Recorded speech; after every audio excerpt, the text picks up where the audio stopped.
Hi, my name is Ray. I'm going to talk about adaptive visual imitation learning for robotic assisted feeding across variable configurations and food types.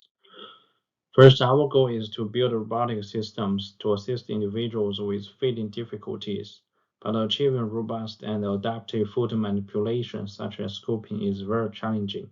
Although there are existing work on robotic assisted feeding, but the trajectory oftentimes are fixed or they cannot handle diverse scooping scenarios. So here we propose a visual imitation learning framework as a solution to enable the robot to handle diverse scooping scenarios. The learning pipeline here, we want to answer the question, can robot acquire different food types from human demonstration for assisted feeding? First, we collect demonstration data through kinesthetic teaching, and then we train the model by taking RGB images and robot perceptions of the last key steps of joint angles.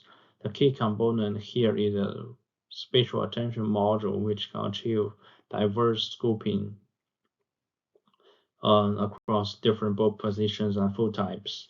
And then we deploy the trained model on real robot. For the visual imitation policy network, it consists of 4 modules. The first module is spatial attention module, which can allow the network to focus on the bowl area. And then is a visual attention embedding module, which embeds the visual attention to high dimensions.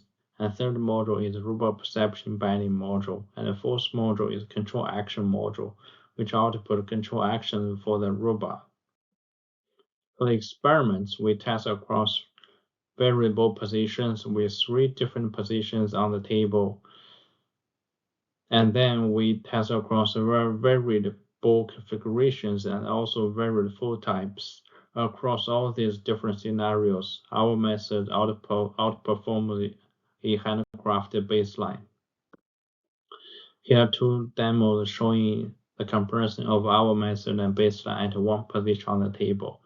The baseline is prone to split. Here another 2 demos showing comparison of our method and baseline. For a different plastic small bowl, the baseline is also prone to split. We also test across various food types. Here are 2 demos showing the comparison on water. The baseline is ineffective with water because water will flow away. So in conclusion, we introduce a novel visual imitation network for robotic assisted feeding, and this approach is adaptive and robust across variable configurations and food types. Thank you.